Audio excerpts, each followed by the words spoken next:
بسم اللہ الرحمن الرحیم ایاک نعبد و ایاک نستعین.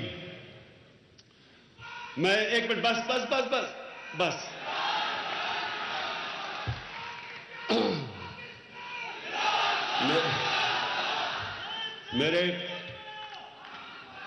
مجھے بس بس بس بس آگے قدم کدھر بڑھاؤ، آپ پہنچ گئے ہیں. اچھا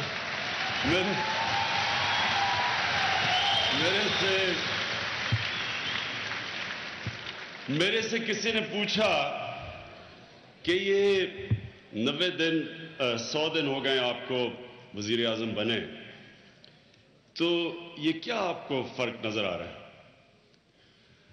تو میں اس کو بتایا کہ کئی دفعہ میں گھر میں جب موقع ملتا ہے ٹی وی دیکھنے کا، تو میں ٹی وی دیکھ رہا ہوتا ہوں،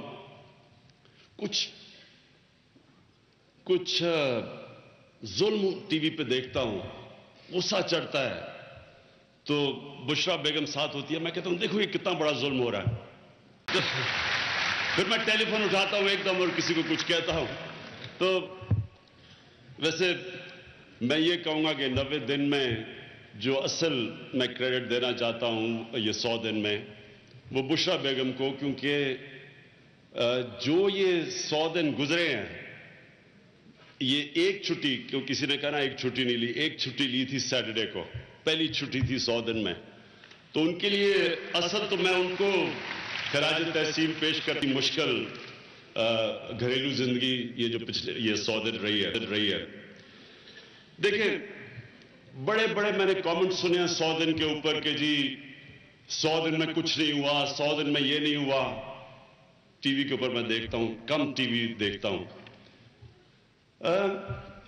میں آپ کو ایکسپلین کرتا ہوں کہ میری نظر میں یہ 100 دن کیا ہے. جب ہم نماز پڑھتے ہیں تو یاد رکھیں ہم اللہ سے صرف ایک چیز مانگتے ہیں کہ اللہ مجھے ان کے راستے پہ لگا جن کو تو نے نعمتیں بخشی.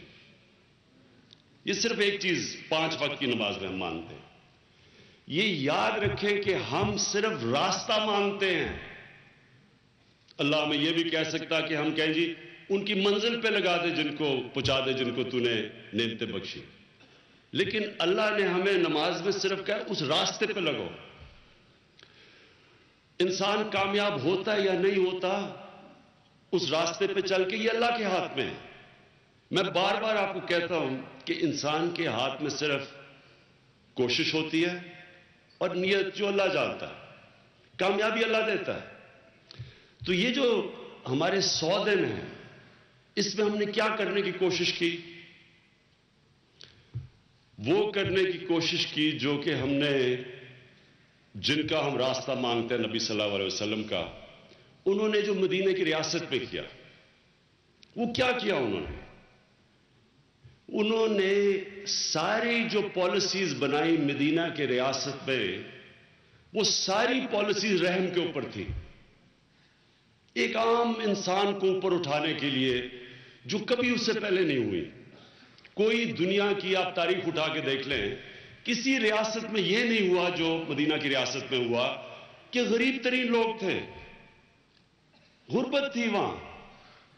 پیسہ تو رومن ایمپائر اور پرشین ایمپائر کے پاس تھا، تو غربت تھی، لیکن ساری پالیسیز بنائی گئی کمزور طبقے کے لیے. ٹیکس بھی جو تھا زکوٰۃ پیسے والوں سے لوگ لے کے ایک اس پہ جس کے پاس پیسے نہیں ان کے اوپر خرچ ہوا. معذوروں کا، یتیموں کا دھیان رکھا گیا، بیواؤں کا. تو ایک احساس ہمارے عظیم لیڈر بھی، ہمارے اللہ کے حبیب، ہمارے رسول نبی صلی اللہ علیہ وسلم نے ایک فیصلہ کیا کہ جو ریاست ہے اس کی ذمہ داری ایک انسانی معاشرے میں ایک کمزور طبقے کے اوپر ہوتی ہے. جو جانوروں کا معاشرہ ہے اور انسانوں کا معاشرہ، اس صرف 2 چیزیں فرق ہوتی ہیں اگر آپ غور سے دیکھیں. جانوروں کے معاشرے میں ہوتا ہے مائٹ از رائٹ، جو طاقتور ہوتا ہے وہی زیادہ کھاتا ہے، سروائیول آف دا فٹسٹ، جو فٹ ہے وہی سروائیو کرتا ہے، کمزور مر جاتا ہے وہاں. جانور اور انسان میں فرق ہی یہ ہے کہ انسان کے معاشرے میں رحم ہوتا ہے اور انصاف ہوتا ہے. یہ دو چیزیں ہوتی ہیں. تو ہم نے اگر یہ دو چیزیں آپ سامنے رکھیں تو یہ جو 100 دن ہیں ہم نے ساری کوشش یہ کی کہ جو بھی ہماری پالیسی بنے اس سے عام آدمی کو کیا فائدہ ہوگا. ہر پالیسی کے پیچھے یہ ہے کہ کیا یہ عام آدمی کی مدد کر رہا ہے, یہ ہمارے کمزور طبقے کی مدد کر رہا ہے. ہر پالیسی. یہ اگر ہندوستان سے ہم کوشش کرتے ہیں دوستی کرنے کی, اس کے پیچھے یہ وجہ ہے کہ اگر تجارت شروع ہو گئی تو سب سے زیادہ فائدہ یہ ہوگا کہ ہماری ویلتھ کریشن بڑھے گی. پیسہ ملک میں جب ویلتھ کریٹ ہوگا, روزگار ملے گا تو ہم اپنے نچلے طبقے کو اوپر اٹھا سکیں گے. اسی طرح تعلیم کی جو ہماری پالیسی ہے, کیسے ہم ایک تعلیم کا نظام ٹھیک کریں, جو ساری ابھی شفقت محمود نے ایک کریکولم کمیٹی بنائی ہے. بڑے مشکل سے بنتی ہے کیونکہ یہ سب سے امپورٹنٹ ہے کہ وہ کمیٹی ٹھیک ہو.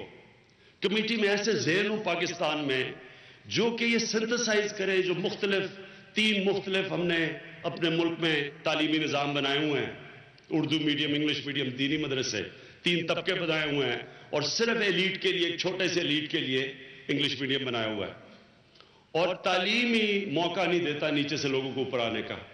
تو جو ساری کوشش یہ ہے کہ ہم ایک تعلیمی نصاب لے کے آئیں جو کہ نیچے لوگ بیچارے غریب گھرانوں کے بچے بھی پڑھ کے اوپر آ سکیں, اور پھر جو بچے اسکولوں میں نہیں ہیں ان کو پورا ایک ہم نے پلان بنایا کہ ان کو کیسے ہم نے اسکولوں میں واپس لے کے آنا ہے. کیونکہ جو غربت کی یہ ہر ایکسپیرینس یہ ثابت کرتا ہے کہ جب انسان پڑھ لکھ جاتے ہیں وہ اپنی سٹینڈرڈ آف لیونگ اوپر لے آتے ہیں. تو اس لیے ہم نے تعلیم کے اوپر جو پورا ایک پلان لے کے آ رہے ہیں اور بڑا اس کے اوپر کام ہوا ہے کہ اس کی پوری کوشش یہ ہے کہ ہم اپنے ملک کے ایک تعلیم نظام ایسا ہو جو کہ یہ جو ابھی تک اپارٹھائیڈ ہے, امیر رہ جاتا ہے, غریب ہو جاتا ہے, جو ہمارا سسٹم ہے اس کو چینج کرنے کے لیے. اسی طرح ہمارا جو ہیلتھ ریفارمز ہے اس کے اندر بھی کیا ہے کہ گورنمنٹ ہاسپٹلس کو ٹھیک کیا جائے جدھر عام آدمی جاتا ہے. یہاں کیا بن گیا, پرائیویٹ ہاسپٹلس میں پیسے والے لوگ اور گورنمنٹ ہاسپٹلس کے اندر غریب لوگ, ان کا سٹینڈرڈ نیچے ہے. پرائیویٹ ہاسپٹل پیسے ہے تو اچھا علاج. تو گورنمنٹ ہاسپٹلس کا پورا نظام چینج کرنے کے لیے پوری ٹاسک فورس بنائی دے. کافی مشکل کام ہے, جو ایک بڑا غلط قدم اٹھا لیا گیا تھا. ہاسپٹلس کو جو ڈاکٹرز ہیں ان کو پبلک سرونٹ بنا کے یہ جو سارا مینجمنٹ سسٹم ہی گورنمنٹ ہاسپٹلس کا سسٹم ہی ایسا ہے کہ اس میں پرائیویٹ ہاسپٹل سے مقابلہ ہی نہیں کر سکتا گورنمنٹ سیکٹر. اس کے لیے ریفارمز. پھر جو سب سے زیادہ جو ایک عام آدمی کے لیے ہیلتھ کارڈ, یہ جو بھی صحت انصاف کارڈ جو پختونخوا میں بڑا کامیابی سے, جس نے سب سے زیادہ لوگوں کو ہم نے نوٹس کیا کہ سب سے فائدہ ایک عام آدمی کو صحت کارڈ سے ہوا. عام مزدور ہوتا ہے, غریب گھرانہ, ایک بیماری ہوتی ہے ان کا سارا بجٹ تباہ ہو جاتا ہے.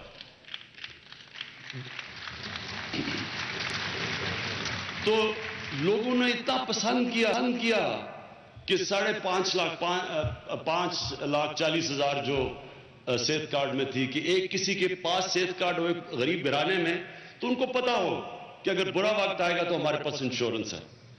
تو یہ ہم نے فیصلہ کیا سارے پاکستان میں غریب لوگوں کو, غریب گھرانوں کو صحت کارڈ دینے کا. پھر جو بھی پالیسی بنی, ابھی اسد عمر آپ کو بتا رہے تھے کہ سوشل انکلوژن, کیسے ہم نے ان طبقوں کو پیسہ پہنچانا ہے, قرضے پہنچانے ہیں جن کو ہمارا ابھی تک سسٹم پیسے پہنچاتا نہیں ہے, ان کو شامل کرنا ہے.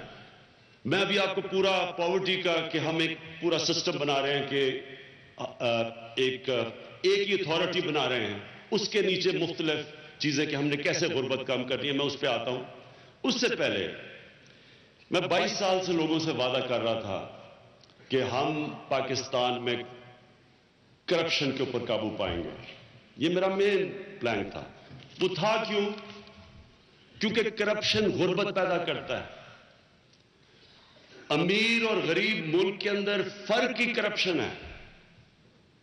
آپ آپ یہ دنیا میں دیکھ لیں کہ جو امیر ملک ہے وہاں کرپشن نہیں ہے، جدھر خوشحالی ہے وہاں کرپشن کم ہے ہی نہیں، اور جدھر جو غربت ہے، وسائل کے باوجود کانگو کے اندر ہر قسم کا ہیرا جواہرات ہے، نائجیریا میں تیل ہے لیکن غربت ہے۔ اور شاید ہی میں آپ کو جو میرا یہ 100 دن کے اندر میں نے جو چیزیں سامنے آئی ہیں، جو اللہ نے پاکستان کو وسائل دیے شاید ہی کسی ملک کو دیے ہوں، لیکن ہم آج ہیں ہی صرف پیچھے رہ گئے، صرف ایک چیز سے، کرپشن کی وجہ سے۔ یہ کرپشن دو چیزیں کرتا ہے جو آج آپ کی 100 دنوں میں، اور ہمیں کیا چیزیں پتہ چلی؟ جو اداروں کے حال دیکھے، جس طرح کے اداروں کے حال ہے، یہ صرف کرپشن کی وجہ سے تباہ ہوئے ہیں۔ میں نے پیسہ بنانا ہے، میں ہوں پرائم منسٹر، میں تک پاکستان کے اداروں کو تباہ نہیں کروں گا، میں پیسہ نہیں بنا سکتا، لہذا مجھے ایف بی آر تباہ کرنی پڑے گی، اور جب میں ایف بی آر تباہ کروں گا تو ملک پیسہ اکٹھا ہی نہیں کر سکتا، کیونکہ جو ادارے نے پیسہ اکٹھا کرنا اسی کو میں تباہ کر رہا ہوں اپنی چوری بچانے کے لیے۔ نیب کے اوپر اپنا آدمی بٹھا دوں گا، نیب کے اندر اپنی بھرتیاں کروا دوں گا، وہی نیب اگر میں نے اپنے آپ کو بچانا ہے، وہ پھر نیب باقی بھی بڑے بڑے ڈاکوؤں کو بچائے گی، صرف چھوٹے چوروں کو پکڑے گی۔ اسی طرح S C C P, F B R, ایک ادارے کو انہوں نے تباہ کیا پیسہ بنانے کے لیے۔ اور میں شروع اس سے کر رہا ہوں اس لیے کہ آپ کو اندازہ ہو کس لیول کی چوری ہوئی ہے اس ملک پہ۔ لوگوں کو اندازہ ہی نہیں ہے، مجھے بھی نہیں اندازہ تھا کتنی چوری ہوئی، ہم تو سنتے تھے، اب تو اندر اداروں سے پتہ چل رہا ہے، اور پتہ چلتا جا رہا ہے، ہر روز کو نئے انکشاف ہو جاتے ہیں۔ جب یہ بڑی شور مچا کے اسمبلی میں میں پھر سے کہتا ہوں، میں ساری اپوزیشن کو نہیں کہہ رہا، میں صرف وہ چند لوگوں کو کہہ رہا ہوں جو گلا پھاڑ کے کہتے ہیں جمہوریت خطرے میں ہے، میں صرف ان کی بات کر رہا ہوں۔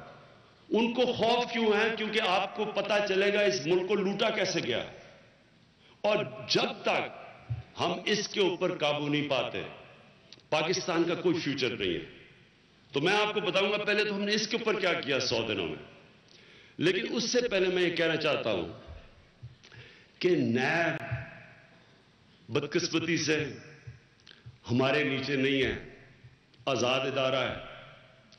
نیب کے اندر کوئی بھرتی، ایک چپڑاسی بھی نہیں ابھی تک ہم نے بھرتی کروایا، ساری پہلے کی اپوائنٹمنٹس ہیں۔ اس لیے جو نیب کرتا ہے ہم اس کے ذمہ دار نہیں ہیں۔ میرے خیال میں نیب اس سے بہت بہتر پرفارم کر سکتا ہے۔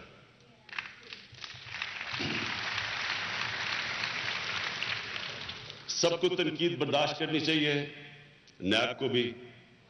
سمپل چیز یہ کہ جب تک ایک فوکس طریقے سے نیب اگر اکاؤنٹیبلٹی نہیں کرے گا اور اتنا بڑا جال پھیلا دے گا، اس کا نتیجہ یہ ہوگا کہ کنوکشن ریٹ نیب کی جو میں آخری دیکھا تھا 7%، 6.5%، اتنی کنوکشن ریٹ ہے۔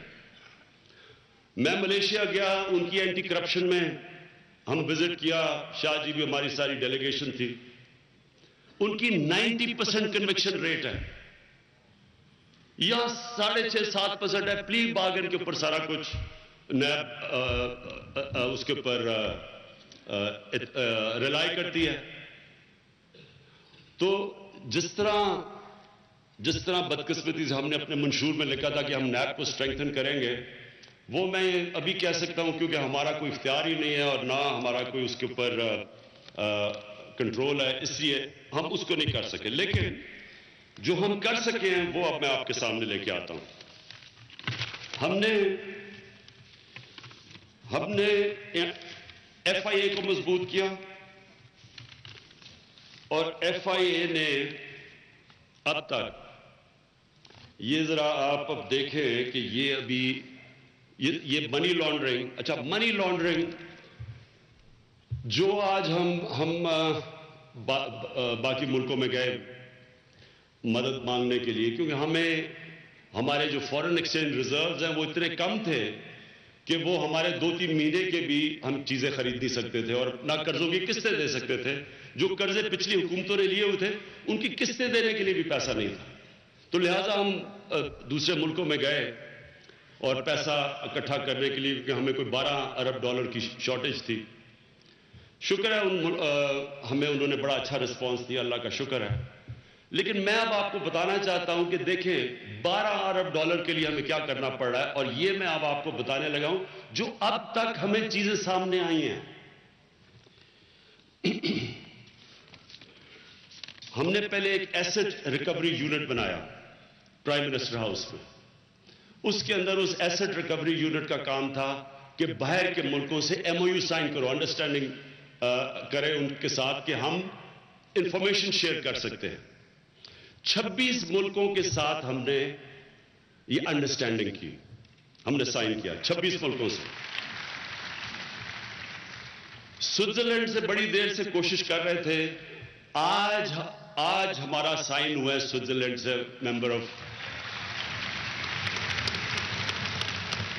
انگلینڈ میں ہم نے سائن کیا میوچل لیگل اسسٹنس کا, ہم نے UAE سے سائن کیا. تو میں ذرا ابھی آپ بتا رہا ہوں کہ صرف 26 ملکوں سے جنہوں نے ہمیں سائن کیا. ابھی سوئٹزرلینڈ کی ہمیں انفارمیشن نہیں آئی کیونکہ آج ہو رہا سائن. 26 ملکوں سے ابھی تک جو پاکستانیوں کا پیسہ پڑا ہوا ہے جو ڈکلیئرڈ نہیں ہے, جو ان ملکوں میں ہمیں پتا چلا ہے, وہ $11 ارب ہے. $12 ارب کے پیچھے ہم بھاگ رہے ہیں. یہ ابھی انفارمیشن آ رہی ہے. یہ انفارمیشن صرف ابھی ہمیں 26 ملکوں سے ملی ہے, سوئٹزرلینڈ سے نہیں ملی. ابھی تک $11 ارب پاکستانیوں کا وہاں ملا ہے ہمیں, جو کہ انہوں نے لیگل نہیں ہے. یہ کیسے بزنس مین کا ہے, چوری کا پیسہ ہے, یہ تو بعد میں پتا چلے گا, لیکن یہ ڈکلیئرڈ نہیں ہے. اچھا, اب اس میں ایک اور چیز نظر آئی. جب ہمیں انفارمیشن ملی بینک اکاؤنٹس کی دبئی سے تو UAE سے, تو ادھر ہمیں یہ پتا چلا کہ ہمیں بینک اکاؤنٹس جو پاکستانی ریزیڈنٹ یہاں ہیں ان کے تو بینک اکاؤنٹس مل گئے. اور وہ بھی آپ حیران ہوں گے کہ وہ بھی ابھی تک جو پتا چلا ہے $1 ارب تقریباً 135 ارب روپیہ ہے ابھی تک. لیکن یہ دیکھیں کہ اقامے والوں کے ہمیں اکاؤنٹس نہیں انہوں نے دیے. اب آپ کو پتا چلنا چاہیے کہ ملک کا پرائم منسٹر اقامہ لے رہا ہے دبئی کا, ملک کا فورن منسٹر اقامہ لے رہا ہے, ملک کا وہ انٹیریئر منسٹر اقامہ لے رہا ہے. ہمیں کیوں اقامہ کی ضرورت نہیں ہے؟ میں پرائم منسٹر ہوں, مجھے تو اقامے کی ضرورت نہیں. ہمیں تو وہ ایئرپورٹ پہ نہیں, ہمیں تو VIP سے وہ لے جاتے ہیں. تو مجھے اقامے کی کیوں ضرورت تھی؟ پچھلے پرائم منسٹر کو کیوں تھی؟ کیونکہ اگر آپ کو اقامہ مل جائے, آپ کا بینک اکاؤنٹ وہ نہیں ہمیں بتاتے, وہ دبئی شہری ہیں, صرف پاکستانی شہریوں کا اکاؤنٹ ملتا ہے. تو ہم جب بھی کہیں بھی دنیا میں اکاؤنٹس منگوائیں گے پاکستانیوں کے, ان کے اکاؤنٹس نہیں آئیں گے. تو اب آپ سمجھائیں کہ یہ ملک کا جب پرائم منسٹر, ملک کے وزیر وہ اقامہ لے کے بیٹھے ہوئے ہیں کیونکہ وہ منی لانڈرنگ کر رہے ہیں, تو وہ یہ کیسے منی لانڈرنگ روک سکتے ہیں؟ دبئی میں صرف پچھلے 4 سالوں میں پاکستانیوں نے $9 ارب کی پراپرٹیز لی ہیں. کسی نے کچھ نہیں کیا؟ کیا ان کو فکر نہیں تھی کہ اس ملک میں ہمارے پاس ڈالر کی کمی ہے, ہم IMF کے پاس جا رہے ہیں؟ اچھا, IMF کا بھی سن لیں. پچھلے 25-30 سال میں بنگلہ دیش اور ہندوستان وہ بھی IMF کے پاس گئے ہیں 1 دفعہ. پچھلے 25-30 سال میں پاکستان کتنی دفعہ گیا ہے؟ 16 دفعہ. تو IMF سے قرضے مانگ رہے ہیں ایک طرف, اور کوئی آپ کو فکر نہیں کہ اربوں ڈالر پاکستانیوں کا باہر پڑا ہوا ہے, یہی چیک کرنے کہ لیگل ہے یا نہیں لیگل. اور یہ جو منی لانڈرنگ ہو رہی ہے, یہ کیسے ہو رہی ہے؟ یہ اب FIA سے مزید اور پتا چلا ہے. یہ بھی پہلے سے ہو رہی ہے لیکن ابھی ہمیں پتا چلا ہے. اب تک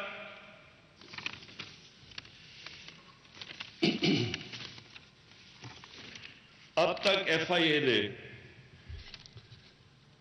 375 ارب روپے کے فیک اکاؤنٹس پکڑے ہیں.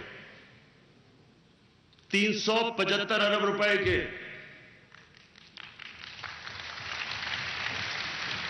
جن اکاؤنٹس، یہ فیک اکاؤنٹس میں جس میں سے یہ پیسہ آ کے گیا، اور یہ ہوتا ہے منی لانڈرنگ کا طریقہ. پہلے پیسہ کمایا کمیشنز میں، وہ گیا فیک اکاؤنٹس میں، ادھر سے نکل کے حوالے عمر کے لیے باہر چلا گیا. تو ہم یہ پہلی حکومت ہے جو منی لانڈرنگ کے اوپر ہاتھ ڈال رہی ہے. تو میرا یہ وعدہ تھا کہ کرپشن کے اوپر ہاتھ ڈالوں گا. کرپشن پہ ہاتھ ڈلے گا تب جب پہلے باہر کے ملکوں سے معاہدے ہوں گے، تاکہ جو باہر کا پیسہ ہے اس کی آپ کو انفارمیشن ملے گی، اور پاکستان کے اندر وہ باڈیز بنے گی، FIA، ان کو مضبوط کیا جائے گا تاکہ جو بھی اب منی لانڈرنگ کرے گا ان کے لیے مشکل ہوگا. سوئٹزرلینڈ سے جو ہم ان سے معاہدہ کیا، ہم چند سالوں پہلے کے اکاؤنٹس منگوا رہے ہیں.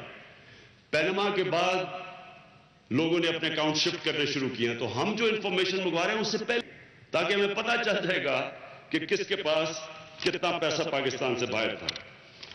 اس کے علاوہ اب یہ دیکھیں کہ ہم ہر روز کا جو قرضوں کے اوپر ہم ہر روز کا سود دے رہے ہیں وہ 6 ارب روپیہ ہے.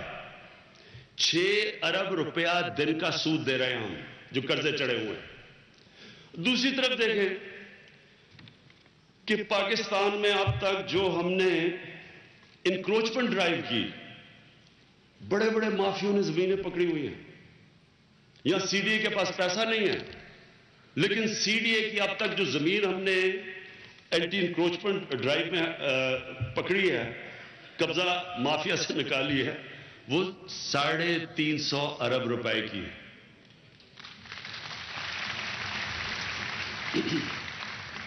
یہاں پنجاب کے چیف منسٹر بیٹھے ہیں، سارے کہتے ہیں جی وہ آپ نے عمران خان یہ شروع میں بڑا مجھا ہے کہ جی آپ نے کس کو چیف منسٹر بنا دیا.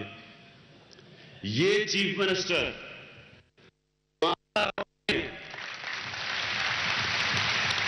7 آدمی ہے، کوئی بڑا ڈرامے نہیں ہے، کوئی بڑی بڑی ٹوپیاں پہن کے نہیں پھرتا، گم بوٹس نہیں پہنتا، سادہ آدمی ہے. اس سے کیا، ایک منٹ بس سن.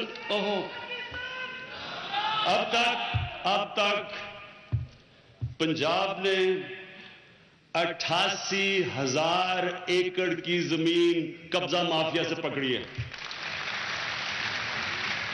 اس کا کوئی ابھی اندازہ نہیں ہے کہ اس کی ایکچوئل اماؤنٹ کتنی ہے. اندازہ لگاتے ہیں کہ یہ 150 سے 200 ارب روپیہ، اور ابھی اور پکڑی جا رہی ہے. اس کے علاوہ جو بجلی مہنگی کی ایک بہت بڑی وجہ ہے کہ بجلی چوری ہوتی ہے. یہ پہلی دفعہ، اور میں یہاں عمر ایوب جو ہمارے منسٹر ہیں، اسٹیٹ منسٹر، ان کو داد دیتا ہوں کہ پہلی دفعہ بجلی چوری کے پیچھے گئے ہیں. ہر سال بجلی کی چوری ہے 50 ارب روپیہ. اب تک 6,000 FIR کاٹ دیے ہیں بجلی کے بڑے بڑے چوروں کے اوپر. یہ میں آپ کے سامنے چیزیں وہ رکھ رہا ہوں جو آپ یہ سمجھیں کہ آپ کو تھوڑا سا اندازہ ہو کہ یہ ملک سے ہوا کیا ہے. ابھی تو اور اچھا، ابھی یہ کچھ بھی نہیں ہے، ابھی انفارمیشن آ رہی ہے، ابھی انفارمیشن کے ذریعے اور چیزیں نکل رہی ہیں، بڑی بڑی چیزیں نکل رہی ہیں. ڈرائیوروں کے نام پہ 4 بڑے بڑے فلیٹ ہے دبئی کے اندر وغیرہ وغیرہ، وہ چیزیں ساری سامنے آ رہی ہیں. اس لیے جمہوریت خطرے میں ہے کئی لوگوں کے لیے. اچھا جی، اب جو میں جس چیز کے اوپر خاص بات کرنا چاہتا ہوں وہ یہ جو میں سمجھتا ہوں کہ اللہ کی برکت آئے گی پاکستان پہ تب جب ہم بھی وہی مدینہ کی ریاست کے طرز پہ ہم بھی وہی احساس رکھیں گے اپنے کمزور لوگوں کے اوپر. میں پنجاب کے CM کو داد دیتا ہوں کہ میں نے جب دیکھا کہ ایک بیچارے ایک پتہ نہیں ٹوکریاں بیچنے والا اپنے 2 4 5 5 سال کے بچوں کے ساتھ سڑک پہ سویا ہوا ہے. تو میں نے فوری طور پہ CM کو کال کیا. میں نے کہا اس کی کچھ کرو. اگلے دن سے سی ایم نے جگہ لوکیٹ کی، 5 جگہ ڈھونڈی لاہور میں جدھر کے ہم ان کے لیے پناہ گاہ جو اسٹریٹ سڑکوں پہ سوتے ہیں. اور اس کے بعد پنڈی کے اندر انشاءاللہ ہمارا شروع ہونے لگا ہے، وہ بھی کراچی میں وہ ڈھونڈ رہے ہیں. میں نے گورنر عمران اسماعیل کو کہا ہے، اور مجھے ویسے بڑی خوشی ہوئی. ہمارے اسلام آباد کے کمشنر نے بھی ایک جگہ ڈھونڈ لی ہے پناہ گاہ کے لیے، جدھر کے لوگ بیچارے سڑکوں پہ سوتے ہیں. سردیاں آ رہی ہیں، سوچیں ہم نے سوچا تھا کہ سردیوں میں بیچارے مزدور سڑکوں پہ سوتے ہیں، تو مجھے بڑی خوشی ہے. تو ہم نے پہلے فیصلہ کیا ہے کہ ہم ایک پوری اتھارٹی بنائیں گے پاورٹی ایلیویشن ایک نیٹ دینے کے لیے. اور وہ جو اتھارٹی ہوگی اس کے نیچے پھر ہم ساری ڈفرنٹ چیزیں لے کے آئیں گے کہ جو ہر چیز جو لوگوں کو غربت سے نکالتی ہے. وہ سب سے پہلے ہم نے فیصلہ کیا کہ ہم یہ جو بیماری ہے سٹنٹنگ گروتھ، یہ جو بچے، اور پاکستان میں بدقسمتی سے 43% بچے سٹنٹڈ گروتھ ہیں جن کو غذا نہیں ملتی. پہلے 1000 دن کے اندر اگر بچے کو صحیح غذا نہ ملے، اس کے بعد مل بھی جائے غذا تو نہ اس کا ذہن پورا گرو کرتا ہے اور نہ اس کا جسم. اور یہ پہلی دفعہ ہم نے اس کے اوپر کام شروع کیا. پہلے پائلٹ پروجیکٹ کیا. اب وہ پائلٹ پروجیکٹ کے بعد ہم نے فیصلہ کیا ہے کہ ہم 40 لاکھ بچے اور عورتوں کو جو ماں پریگننٹ ہیں اور چھوٹے یہ 3 سال تک کے بچوں کو 40 لاکھ بچوں کو ہم ایک پروگرام کے تحت ان کو خاص طور پہ جو ٹرائیڈ اینڈ ٹیسٹڈ جو ایک پائلٹ پہلے کیا تھا ان کو ہم وہ غذا دیں گے جس سے یہ سٹنٹنگ کم ہوگی. اور ہماری کوشش ہے کہ ہم اپنے 5 سالوں میں 43% سے 30% کے اوپر سٹنٹنگ لے کے آئیں پاکستان میں. اس کے علاوہ ہم نے یہ جو بیسٹ کا پروگرام ہے جو پہلے تھا اس کو ہم اور بڑا کر رہے ہیں. ہم انشاءاللہ 324 ارب روپیہ اس میں ڈال رہے ہیں 5 سال میں. اور صرف اس کا مقصد ہوگا کہ نچلے جو غریب طبقہ ان کو، اچھا غربت کی بھی وجہ ہوتی ہے. کوئی اس لیے غریب ہوتا ہے کہ وہ معذور ہیں، وہ کام نہیں کر سکتے. کوئی اس لیے غریب ہوتے ہیں کہ وہ پڑھے لکھے نہیں ہیں، ان کو نوکری نہیں ملتی. کوئی غریب اس لیے ہوتے ہیں کہ بس ان میں کیپبلٹی نہیں ہوتی. اللہ نے ہمارے لیے، ہم انسانوں کے لیے وہ امتحان دے دیتا ہے کہ کیا کرتے ہیں ان لوگوں کے لیے جو زندگی کی ریس میں ہی نہیں کمپیٹ کر سکتے. پہلے آئیڈینٹیفائی کر رہے ہیں کہ کس طرح کی کیا چیزیں غربت کاز کرتی ہیں، اور اس کے بعد پھر ہم ان کے لیے ایک اسپیشل پروگرام ڈیولپ کر رہے ہیں بس کے نیچے. جس طرح میں نے کہا ہم صحت انصاف کارڈ لے کے آ رہے ہیں، اور ہم غریبوں کے لیے ابھی سے ہم نے 5 ارب روپیہ اخوت، ایک بڑا زبردست NGO جو سود کے بغیر قرضہ دیتا ہے، ان کو ہم نے 5 ارب گورنمنٹ نے دے دیا، اور انشاءاللہ آگے بڑھاتے جائیں گے، جس کا کام ہی ہوگا کہ غریبوں کے لیے گھر بنا سکیں. تو جو سب سے کمزور طبقہ ہے اس کے لیے انشاءاللہ اخوت کے لیے کریں گے. زکوٰۃ اور بیت المال کو بھی اس پاورٹی ایلیویشن اتھارٹی کے نیچے لے آئیں گے. ڈپلیکیشن بہت ہے. زکوٰۃ کیسے دیتے ہیں، بیت المال، اس کو ہم سارا ایک پلان کر کے کہ ایک پورا جو ہم غربت کو اٹیک کریں گے تو ان ساری چیزوں سے، ہاؤسنگ سے بھی، تعلیم سے بھی، ڈائریکٹ یہ جو نیا بیسٹ کی جگہ جو نیا ایک ہم لے کے آ رہے ہیں پروگرام زیادہ بڑا، اس سے خوراک، یہ ساری چیزیں شامل کر رہے ہیں. تو ایک اوور آل پاورٹی ایلیویشن کا پورا پروگرام، اور انشاءاللہ میں خود لانچ کروں گا یہ جیسے ہمارا کمپلیٹ ہو جائے. اس کے ساتھ جو دوسری چیز ہے، دیکھیں جو دیہاتی علاقوں میں زیادہ غربت ہے، تو دیہاتی علاقوں میں غربت کے لیے ایک زبردست پروگرام ہم لے کے آئے ہیں چھوٹے کسانوں کے لیے. یہ بھی ان کے پہلے پائلٹس کیے گئے کئی ٹیسٹڈ پروجیکٹس ہیں. سب سے پہلے ہم نے یہ دیکھا کہ ایک غریب کسان 3 وجہ سے پیچھے رہ جاتا ہے. ایک، اس کے پاس ٹیکنالوجی نہیں ہوتی، دوسری اس کے پاس پیسہ نہیں ہوتا، اور تیسری اس کے پاس نالج نہیں ہوتی. تو پہلے تو ہم ان چھوٹے کسانوں کے لیے پورا پروگرام بنا کے ایک ڈائریکٹڈ سبسڈیز دیں گے ان کو. ایک ہوتی ہے سبسڈی جو سب کے لیے چلی جاتی ہے. یہ فوکس کر کے چھوٹے کسانوں کو سبسڈی دیں گے ان تین پہلے تو چیزوں میں کہ وہ ٹیکنالوجیکلی بھی وہ بہتر ہو. ہوتا یہ ہے کہ چھوٹے کسان، ایک غریب کسان کا وہ تقریباً آدھا ہوتا ہے جو کہ وہ پیداوار نکالتا ہے اپنی زمین سے. جو ماڈرن فارمر ہوتا ہے، جو پیسے والا ہوتا ہے، وہ دگنی نہیں تو 50% زیادہ اس کی پیداوار ہوتی ہے. تو اگر ہم ان کی مدد کر کے، ٹیکنالوجی دے کے، ان کی فائنینسنگ کر کے اگر ہم چھوٹے کسان کی مدد کریں، آپ سوچیں کیا ہوگا. سب سے پہلے تو یہ ہوگا کہ پاکستان میں پیداوار بڑھ جائے گی، ہمارے پاس اور کراپس آ جائیں گی، ہمارے پاس موقع ہو جائے گا کہ ہم اگر اس کی پیداوار بڑھتی ہے تو ہم امپورٹ سبسٹیوشن کر سکتے ہیں. مثلا آئل سیڈز اگا سکتے ہیں. ہم جو آئل امپورٹ کرتے ہیں وہ یہی کسانوں کو ہم کہیں کہ جب پیداوار بڑھے گی تو وہ ان کے پاس زمین بچ جائے گی جس میں وہ آئل سیڈز اگائے یا ایسی چیزیں جو کہ ہماری امپورٹ سبسٹیوشن کریں. اور اس کے علاوہ ہم نے ایک اور چیز کی کہ ہم نے چھوٹے کسانوں کی مدد کرنی ہے، ان کو سبسڈی دینی ہے، نئی ایگریکلچر مشینری دینی ہے ان کو. مثلا لیزر مشینری ہے. لیزر مشینری سے پانی کم استعمال ہوتا ہے. اگر آپ لیزر سے لیولنگ کرتے تو پانی کم آسان ہوتا ہے. تو ہم نے وہ بھی فیصلہ کیا کہ ہم ان چھوٹے کسانوں کے لیے سبسڈی دیں گے تاکہ یہ بھی اپنی لیزر لیولنگ کر سکے اپنی جگہ کی.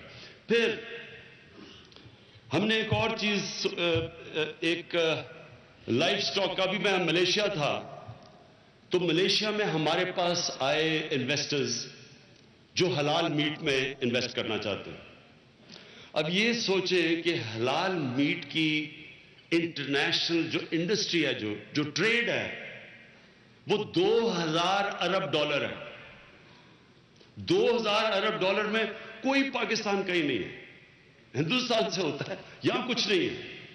اور یہاں میرے خیال میں دنیا میں 7ویں نمبر پہ، یا جہانگیر بتائے گا 8ویں نمبر میں جو ہماری گائے بھینسیں کتنی، ہم لائف سٹاک میں کتنے ہیں، 7-8 نمبر پہ ہیں. کوئی ٹریڈ نہیں ہے. اس کی وجہ میں آپ کو بتاؤں. ہم نے اب وہاں سے وہ انویسٹ کرنا چاہتے ہیں، وہ آ کے پاکستان میں سیٹ اپ کرنا چاہتے ہیں چیزیں. تو ہم نے تھوڑی سی انویسٹیگیٹ کیا تو پتا چلا پاکستان میں کیا ہوتا ہے. جو بھینس کی بچی ہوتی ہے اس کو تو وہ دودھ دے دیتے ہیں اور وہ بڑا کر لیتے ہیں کیونکہ وہ دودھ دیتی ہے. جو بچڑا ہوتا ہے جس کو کٹا کہتے ہیں،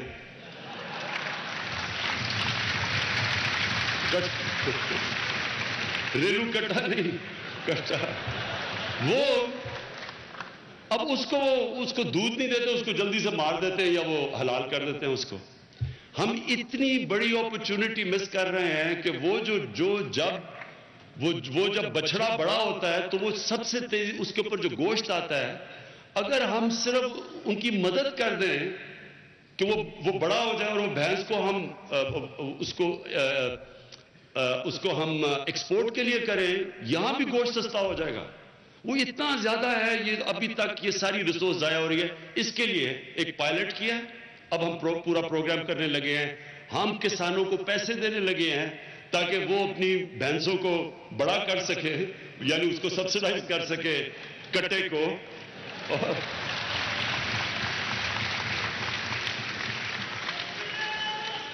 اچھا ابھی نہیں سنیں. اچھا جی آگے اس سے، اچھا یہ ہم نے فیصلہ کیا ان کو کیش سبسڈیز دے کے، اور اس سے ہم سمجھتے ہیں کہ 3 سے 4 لاکھ غریب فیملیز کو فائدہ ہوگا.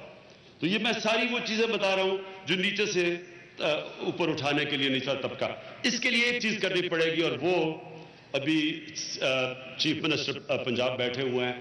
اس کے لیے ایک ہمیں ابھی سے زونز بنانی پڑیں گی. فٹ اینڈ ماؤتھ ڈیزیز ایک یہ بیماری ہے، فٹ اینڈ ماؤتھ ڈیزیز. اس کی وجہ سے ہم ایکسپورٹ نہیں کر سکتے. اگر آپ کے ملک میں فٹ اینڈ ماؤتھ ڈیزیز ہو تو یہ نہ چائنا لیتا، اور چائنا بہت بڑی مارکیٹ ہے، نہ ہی ملیشیا لیتا ہے، نہ یہ مڈل ایسٹ لیتی ہے. تو اگر ہم نے ابھی سے فیصلہ کیا کہ ہم ابھی سے پورا زور لگائیں گے، ان کو انجیکٹ کریں گے تاکہ یہ ہم یہ foot and mouth disease free zones بنا سکیں. اچھا جی، پھر فشریز. یہ اب سنیں، پاکستان کے پاس اندر بھی پانی ہے اور پاکستان کا 1000 کلومیٹر ہمارا سمندر کا ہے اور ہماری نہ ہونے کے برابر فشریز کی ایکسپورٹس ہے. تو اس کے اوپر اب ہم نے پلان بنایا. پہلے تو اب ذرا پلان سنیں. دیکھیں، میں آپ کو یہ کہہ رہا ہوں کہ یہ سمپل حال ہے. یہ ہم نے یہ صرف 90 دنوں میں، کیونکہ پیسہ تو ہمارے پاس ہے ہی نہیں، ابھی تو نہیں ہے پیسہ. انشاءاللہ جب آئے گا یہ جو پکڑ کے اب یہ جو سارے لوکیٹ کر رہے ہیں اربوں روپیہ، جب تک وہ نہیں آتا تو ہمیں وہ چیزیں سوچنی ہیں جو پیسے کے بغیر ہم نے کرنی ہے. تو یہ اب یہ سنیں ذرا. پاکستان میں اب کتنے علاقے ہیں جدھر سیم ہیں؟ سارے آپ چلے جائیں سیم کے علاقے سے وہاں کچھ بھی نہیں ہوتا. ہم نے ایک پرائیویٹ پارٹی نے ایک پائلٹ کیا ہے. ان سیم کے علاقوں میں زبردست شرمپ فارمنگ ہوتی ہے. اب شرمپ فارمنگ ایک ایکسپورٹ کی فارمنگ ہے. ہمارے پاس اس کو ڈالر کی کمی ہے. ڈالر کی کمی کے لیے بہترین چیز ہے کہ ہم شرمپ فارمنگ شروع کر دیں. اور وہ ان علاقوں میں جدھر کچھ بھی نہیں ہے، یعنی وہاں تو ویسے ہی بنجر پڑے ہوئے ہیں سیم سے، تو سیم کے اندر بہترین شرمپ ہوتا ہے. اور یہ ہم نے اب ٹرائی کر لیا، تو اب ہم شرمپ فارمنگ ادھر شروع کر رہے ہیں. دوسرا چائنا نے، اب چائنا میں اب جب ہم گئے تو انہوں نے ہمیں بتایا کہ ان کا ایک چیز انہوں نے شروع کی ہے، اسے کہتے ہیں کیج فشنگ. وہ ہوتا ہی ہے کہ وہ سمندر میں بھی آپ کر سکتے ہیں، دریا میں بھی کر سکتے ہیں. اور جو ایک پنجنت میں ایک ایکسپیریمنٹ ہوا ہے دریا کے اندر، وہ کیج بنا دیتے ہیں، اس کے اندر یہ مچھلی بڑی ہوتی ہے. اس سے کیا ہوتا ہے کہ آپ کو مچھلی بھی صحیح ایک فریش فش مل جاتی ہے اور وہ کنٹرول بھی ہوتی ہے اور اس کو آپ فیڈ بھی کر سکتے ہیں. تو وہ ایک بڑا زبردست پروجیکٹ ہے سارے پاکستان میں، اور خاص طور پہ بلوچستان کے اندر. میں آپ کو بتاؤں اتنا زیادہ پوٹینشیل ہے کہ ہم اتنی فش ایکسپورٹ کر سکتے ہیں. سارے کوسٹ پہ ہم کیج فشریز کر دیں اور وہ ایسی جگہ ہے کہ وہاں ہم کہیں بھی دنیا کے اندر ادھر فش ایکسپورٹ کر سکتے ہیں. تو یہ اپنے فشریز کے اوپر اب پورا زور لگانے لگے ہیں. پھر ہم نے ایک اور چیز دیکھی کہ خواتین جو کہ دیہات میں ہوتی ہیں ان کے لیے ایک بڑی بہترین پیسے بنانے والا طریقہ ڈھونڈا ہے. دیسی مرغیاں. ہم نے دیسی مرغیوں کی ہم نے ان کو انڈے دیں گے، بچے دیں گے. یہ میں آج آپ کو وہ چیزیں بتا رہا ہوں جس میں اربوں ڈالر کی ضرورت نہیں ہے. اس میں صرف ہمارے پاس یہ بھی ایکسپیریمنٹ ہو چکا ہے، یہ بھی پائلٹ ہو چکا ہے. اب ہم نے ان کو اگر ہم ٹیکے لگا کے ان کی مدد کر دیں تو وہ ان کی پروٹین انٹیک بھی بڑھ جائے گا، ان کے پاس مرغیاں بھی ہوں گی، انڈے بھی ہوں گے بیچنے کے لیے. تو یہ ایک غریب، میری ساری چیزیں وہ ہیں جو غریب لوگوں کو اوپر اٹھانے کے لیے اس وقت. پھر ہمارے جو چھوٹے کسان ہیں، اب یہ جو منڈیاں ہیں یہ ایک بہت بڑا منوپلی بنی ہوئی ہے. آڑتی زیادہ سے زیادہ پیسہ چارج کرتے ہیں. چھوٹا کسان بیچارہ محنت وہ کرتا ہے، پیسہ آڑتی لے جاتا ہے. اس کے لیے ہم نے فیصلہ کیا کہ ہم آڑتی کا ہم کمپٹیشن پیدا کریں گے، زیادہ منڈیاں بنائیں گے، زیادہ موقع دیں گے. جب زیادہ منڈیاں بنیں گی، زیادہ آڑتی آئیں گے، کمپٹیشن ہوگی، قیمت نیچے آئے گی اور کسان کو فائدہ ہوگا اس کا. پہلی جو منڈی ہے، چیف منسٹر پنجاب، آپ کو خوشی ہوگی سن کے کہ لاہور میں بڑی منڈی کا انشاءاللہ ہم اوپننگ کر رہے ہیں آنے والے دنوں میں. کیونکہ لاہور سینٹر ہے، چاروں طرف سے وہاں سے آتے ہیں پروڈیوس. تو ایک بہت بڑی اسٹیٹ آف دی آرٹ منڈی بنانے لگے ہیں ہم. یہ بھی ایک چھوٹے کسان کی مدد کرنے کے لیے. پھر پانی کا بہت بڑا ایشو ہے، تو میں پانی کا آپ کو بتا دوں. پانی ہم نے یہ ساری ریسرچ کی، ہمیں یہ پتا چلا کہ ہم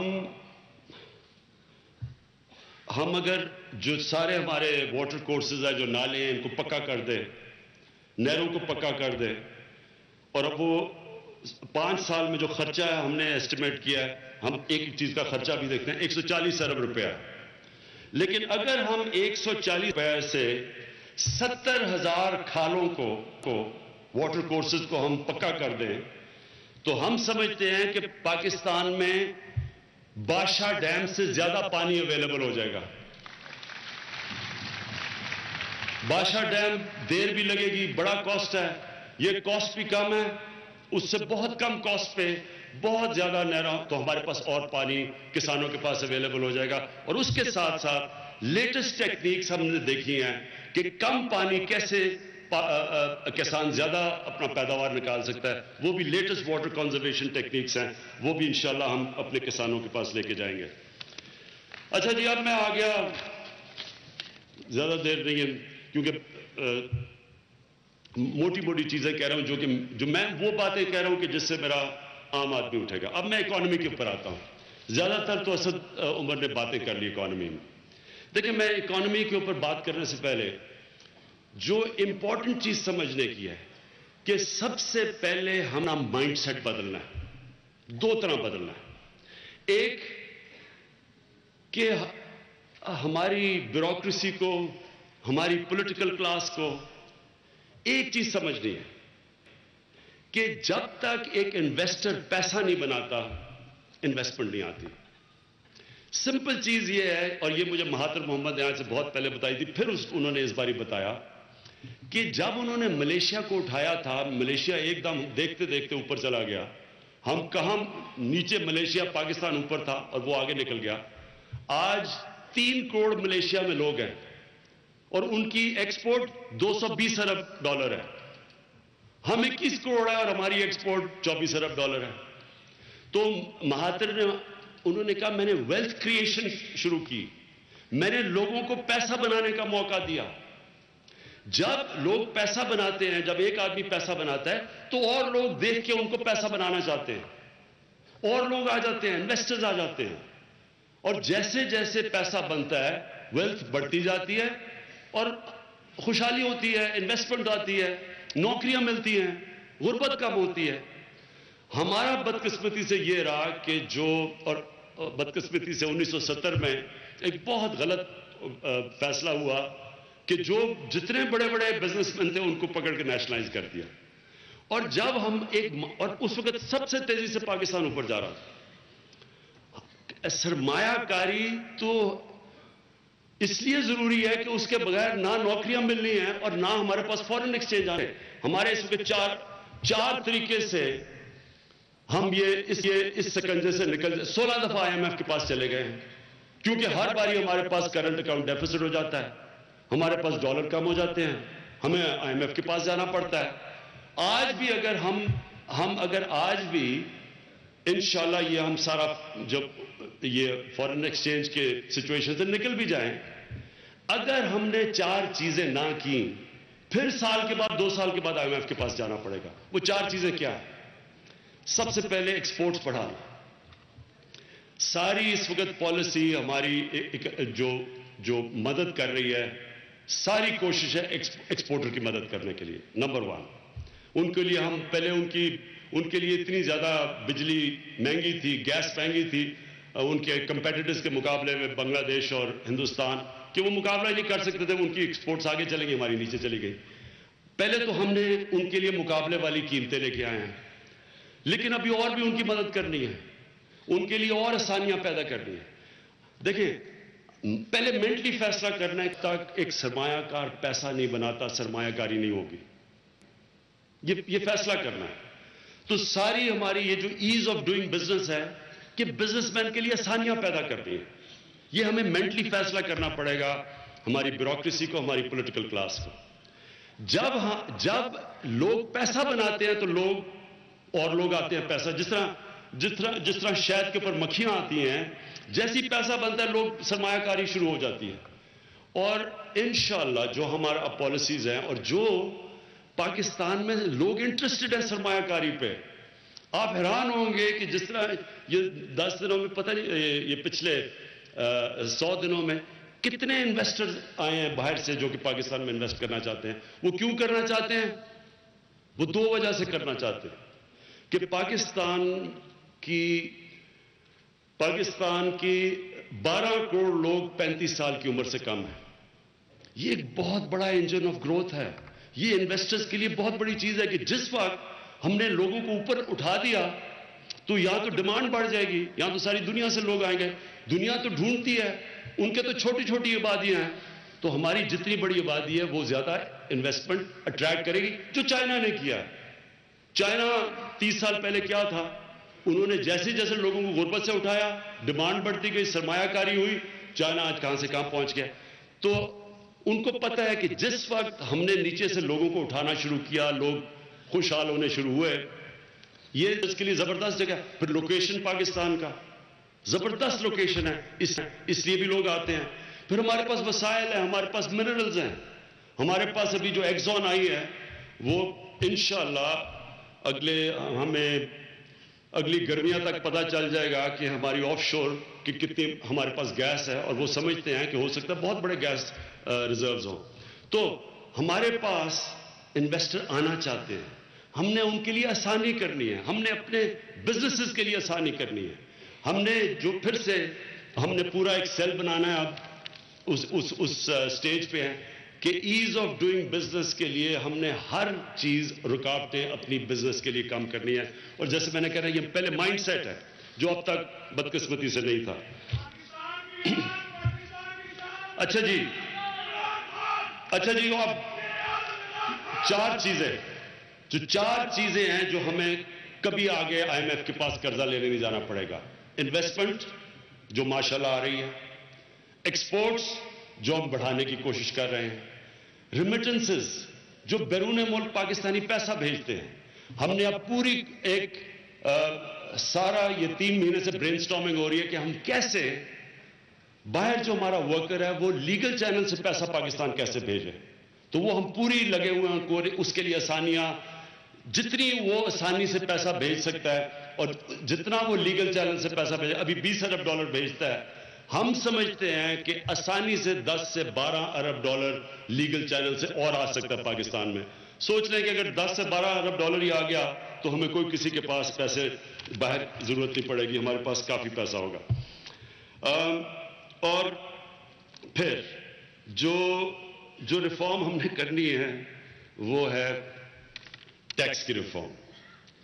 اب سارے پاکستان میں 21 کروڑ پاکستانیوں میں صرف 72,000 پاکستانی ہیں جو اپنی انکم 2 لاکھ روپے مہینے سے زیادہ دکھاتے ہیں۔ اب پھر سوچ لیں کہ 21 کروڑ کی آبادی میں کیسے ہو سکتا ہے کہ صرف 72,000 لوگ ہوں جو کہ سارے اس 21 کروڑ لوگوں کا بوجھ برداشت کریں۔ اس کا نتیجہ کیا ہے؟ سارا بوجھ گر جاتا ہے عوام پہ، کیونکہ یہ ٹیکس اکٹھا نہیں ہوتا ہمارے سے، سارا ٹیکس انڈائریکٹ ٹیکس یعنی کہ عوام کے اوپر ہم پیسہ لگاتے ہیں ہر چیزیں مہنگی کر کے، جس سے غریب ہو جاتا ہے۔ تو یہ چینج کرنا ہے، یہ ٹیکسیشن سسٹم ہم نے ٹھیک کرنا ہے۔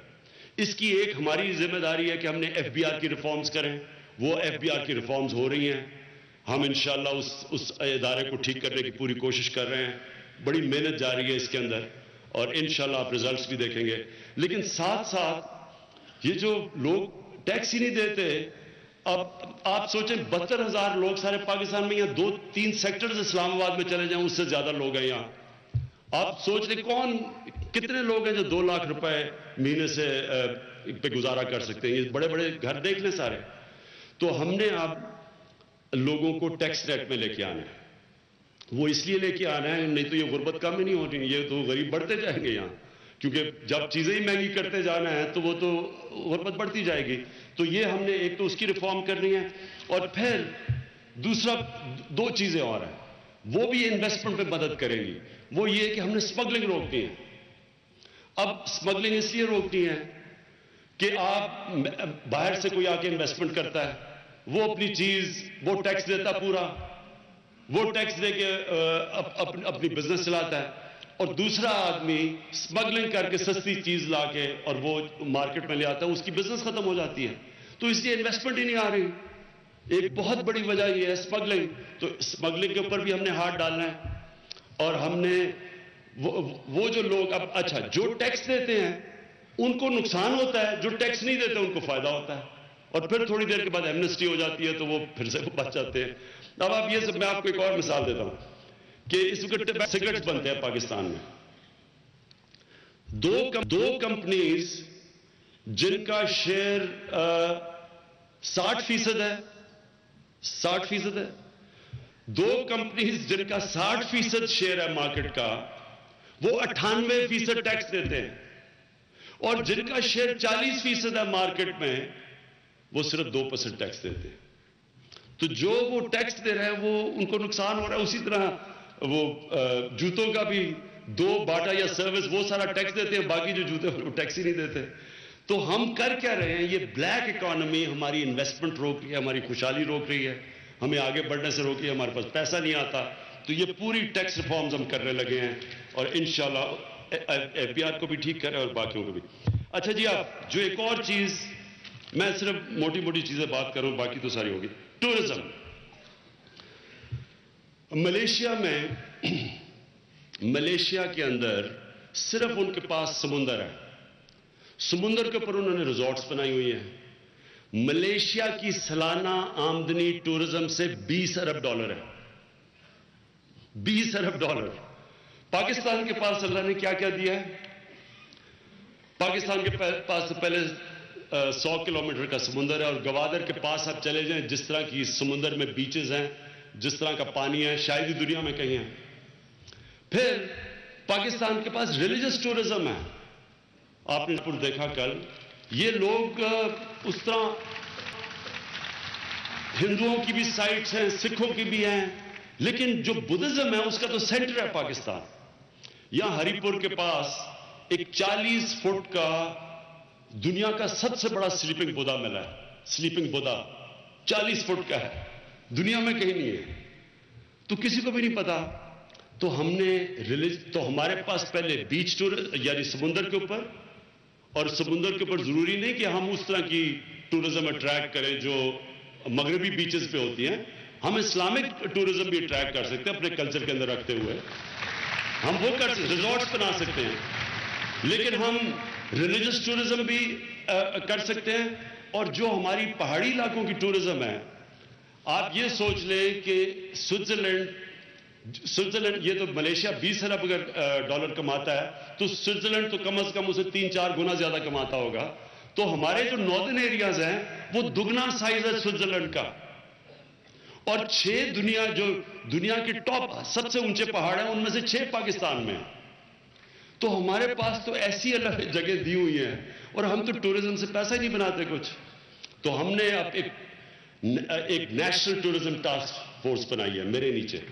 وہ سارے ملک کے اندر ہم ڈفرنٹ ایریاز کے اندر ٹورزم کا ہم پورا ایک میپ بنائیں گے، اور پھر ہم ایک صحیح معنی میں ٹورزم پروموٹ کریں گے. اور جو ہم ہر سال 4 یا 5 نئی ریزورٹس ہم اپنی پہاڑی علاقے میں کھولیں گے، اور ہم ایکولوجیکل ٹورزم کریں گے. یعنی ہم وہ ٹورزم نہیں کریں گے جو ہمارے علاقے تباہ کرے. اللہ کا شکر ہے ہمارے علاقے بچے ہوئے ہیں، خوبصورت ہیں. دنیا میں ایسے علاقے نہیں ہے. تو ہم ان کو بڑا دیکھ کے میس ٹورزم نہیں کریں گے، سلیکٹڈ ٹورزم جس سے پیسہ آئے. اور وہاں خاص طور پر پہاڑی علاقوں میں یہ سب سے بہترین طریقہ ہے غربت دور کرنے کا. جو پختونخوا میں آدھی ہوگی غربت، 2013 سے 2018 میں پختونخوا میں غربت آدھی ہوئی، اس کی ایک بہت بڑی وجہ ٹورزم تھی.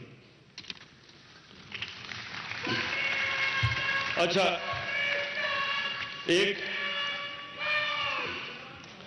جی، اب ایک میں اور جو اہم چیز ہے جس کی میں بات کرنا چاہتا ہوں، وہ ہے ہماری لیگل ریفارمز. ہم نے اب 6 لیجسلیشن نکال لی ہے جس میں ہم لیگل ریفارمز کرنے لگے. یہ بڑا زبردست کام کیا. میں خاص طور پہ اپنے لا منسٹر فاروق نسیم کو داد دینا چاہتا ہوں. سب سے پہلے ہم سول پروسیجر کوڈ کو بدلنا چاہتے ہیں. اس کی سب سے بڑی خاصیت یہ ہوگی کہ 1.5 سال کے اندر 1 سے 1.5 سال کے اندر عدالت کو فیصلہ کرنا پڑے گا. یہ جو کیسز ہیں جس کی وجہ سے قبضہ گروپ بنے ہوئے ہیں، جو 20-20 سال کیسز چلتے ہیں، وہ ختم تب ہوں گے یہ جو ہم جو امینڈمنٹ لے کے آ رہے ہیں اس میں. اس کے بعد ہم ایک اسپیشل لا لے کے آ رہے ہیں. ہم زیادہ تیز انصاف ان کے لیے 2 طبقوں کے لیے، ایک جو بیوہ ہیں ان کے لیے وہ بیچاری پھنس جاتی ہیں عدالتوں میں جا کے، ان کے لیے ہم ایک خاص پروویژن لا لے کے آ رہے ہیں کہ بیواؤں کو جلدی انصاف ملے. اور دوسرا، خواتین کو جو انہیرٹ کرتی ہیں، جو ان کی پراپرٹی رائٹ ملتا ہے ان کو، یہ انفورس کریں گے کہ ان کو ملے. یہ قانون بنے گا کہ یہ صرف یہ نہیں کہ ان کو رائٹ جو ہے پراپرٹی میں، ہم یہ انشور کریں گے کہ خواتین کو ان کا حق ملے. کیونکہ شہروں کے باہر تو بیچاری عورتوں کو حق ہی نہیں ملتا ان کا. کہ میں نے تو دیکھا ہے کہ سارا جو شریعہ میں بھی ان کو حق دیا ہوا ہے وہ بھی خواتین کو نہیں ملتا. تو یہ ہم اسپیشل یہ دوسرا قانون لے کے آ رہے ہیں. تیسرا قانون ہم اوورسیز پاکستانیز کے لیے لے کے آ رہے ہیں کہ وہ بیچارے آ کے یہاں گھر خریدتے ہیں، محنت کرتے ہیں، اور جب یہاں آتے ہیں تو ان کے گھروں کے اوپر قبضے ہو جاتے ہیں. ان کے لیے ایک اسپیشل ہم قانون لے کے آ رہے ہیں ان کو پروٹیکٹ کرنے کے لیے. اور چوتھا، ہم غریب لوگوں کے لیے یہ پہلی دفعہ ہم لے کے آ رہے ہیں کہ ہم ایک لیگل ایڈ اتھارٹی بنا رہے ہیں. جو غریب آدمی ہے اگر اس کے پاس پیسہ نہیں ہے وکیل کرنے کے لیے تو اب ایک لیگل ایڈ اتھارٹی بنے گی. اس کے اندر ہم پیسے ڈال رہے ہیں کہ غریب آدمی کو اگر انصاف چاہیے تو گورنمنٹ وہ لیگل ایڈ اتھارٹی اس کو وکیل کر کے دے گی. اور پھر وسل بلور ایکٹ، یہ اب اس کو ہم پروٹیکشن دیں گے، پوری طرح لے کے آ رہے ہیں. وسل بلور مطلب یہ کہ کوئی بھی نشاندہی کرے کہ کسی ادارے میں کسی ڈپارٹمنٹ میں کرپشن ہے، تو اگر وہ نشاندہی کرے گا تو اس کو 20% جو بھی ریکوری ہوگی اس کا 20% ملے گا. یہ ہے وسل بلور ایکٹ، اور اس کو گورنمنٹ پروٹیکشن بھی دے گی. اب یار سوچ لیں کہ جس طرح کے پیسے مل رہے ہیں، مثلا اب فلودے والے کے پاس 3 ارب روپیہ مل رہا ہے. اب سوچیں کہ اگر وہ ریکور ہو جائے اور اس کا 20% کتنا ہوگا. میں جی آخر میں اور بھی بڑی چیزیں وہ میں صرف آخر میں ایک چیز اس پہ ختم کرنا چاہتا ہوں، اور وہ یہ کہ مجھے پتہ ہے اس وقت کہ ہمارا تنخواہ دار طبقہ، ہمارے نچلا طبقہ تکلیف میں ہے. مجھے پتہ ہے کہ قیمتیں بڑھی ہوئی ہیں. قیمتیں بڑھ رہی تھی جب روپیہ 106 روپے یا 105 روپے سے 130 روپے پہ پہنچتا ہے تو چیزیں تو بڑھنی شروع ہو جاتی ہیں. مجھے اس چیز کا احساس ہے. آپ صرف یہ یقین رکھیں کہ جتنی کوشش میں کر سکتا ہوں ہم کر رہے ہیں.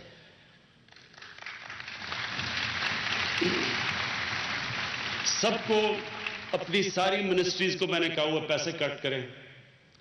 مجھے یہاں صرف یہاں شاہ فرمان مجھے نظر آ گیا، یہ گورنر ہے. شاہ فرمان نے مجھے بڑی شکر ہے شاہ فرمان کہ آپ نے، اور باقی گورنر سے ابھی میں نے پوچھنا ہے، شاہ فرمان نے اب تک یہ ابھی 3 مہینے ہی صرف ہوئے ہیں، 13 کروڑ روپیہ اس کی ڈسکریشن پہ ہونا تھا، شاہ فرمان نے نہیں لیا. یعنی 13 کروڑ روپیہ اس سے بچا لیا. میری اب تک پرائم منسٹر ہاؤس 3 مہینے میں 15 کروڑ روپیہ میں نے بچایا. اور ہم پوری کوشش کر رہے ہیں کہ ساری منسٹریز اپنے پیسے بچائیں، اپنے خرچے کم کریں. دیکھیں ہم پوری کوشش کر رہے ہیں. یہ لوگ مذاق دی بھینس بیچ دی، یہ بھینس بیچنے کی بات نہیں ہے. ہم ایک طرف لوگ بھوکے مار رہے ہیں بیچارے، لوگوں کے پاس کھانے کے لیے پیسہ نہیں ہے، اور ہم عوام کے پیسے پہ اپنے اوپر خرچ کریں. یہ جس کو بھی کوئی آخرت کا خوف ہو وہ ایسے نہیں کرتا. یہ میں کوئی کسی کو دکھانے کے لیے نہیں، اس لیے کر رہے ہیں کہ ہمیں ڈر ہے کہ ہم نے اپنے اللہ کو جواب دینا ہے. اس لیے ایک بس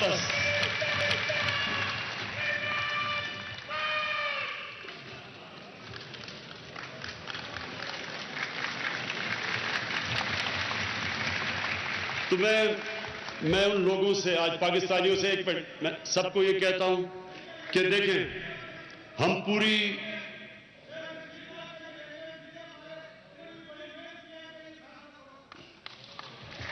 شیخ صاحب آپ کا خاص فین آیا ہوا ہے، وہ ریلوے میں بڑی محنت کر رہے ہیں شیخ صاحب. تو میں آپ سب سے یہ کہتا ہوں کہ ہم انشاءاللہ پوری کوشش کر رہے ہیں. آگے آنے والے دن آسان نہیں ہیں، مشکل ہے. جب آپ قرضے لیتے ہیں لوگوں سے اور 10 سالوں کے اندر 6,000 ارب سے قرضہ جاتا ہے 30,000 روپے، تو قرضہ واپس تو کرنا ہے. تو قرضہ واپس کیسے کریں گے؟ اس کی وجہ سے قیمتیں بڑھتی ہیں.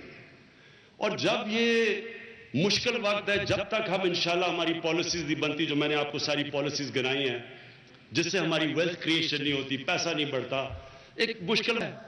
لیکن آپ کو یقین میں آخر میں یہ دلاتا ہوں کہ اللہ نے اس ملک کو جو چیزیں دی ہیں, جو میں نے 100 دن میں دیکھی ہیں, جس طرح کی انویسٹر, 2 باہر سے لوگ آنا چاہتے ہیں. اچھا, باہر ایک تو آنا چاہتے ہیں اس لیے کہ ان کو پتہ ہے ینگ پاپولیشن ہے, دوسرا ان کو پتہ ہے پاکستان کی اسٹریٹجک پوزیشن ہے, تیسرا ان کو یہ بھی پتہ ہے کہ اس وقت جو گورنمنٹ ہے وہ کرپٹ نہیں ہے.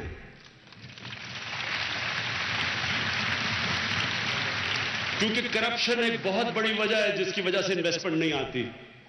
لوگ بجائے پاکستان, کتنے لوگ ہیں اب دبئی میں انہوں نے انویسٹ کیا یا ملیشیا چلے جاتے ہیں, کتنے لوگ ہیں وہ صرف اس لیے کہتے ہیں کہ پاکستان میں رشوت مانگتے ہیں, مشکل کر دیتے ہیں, ایز آف ڈوئنگ بزنس نہیں ہے, اس لیے وہ انویسٹ نہیں کرتے.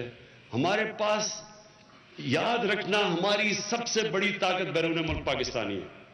90 لاکھ پاکستانی باہر ہیں, جن میں سے کئی پاکستانی ہیں جو ہر انڈسٹری میں ایکسل کیے ہوئے ہیں, ہر قسم کا پروفیشن ہے.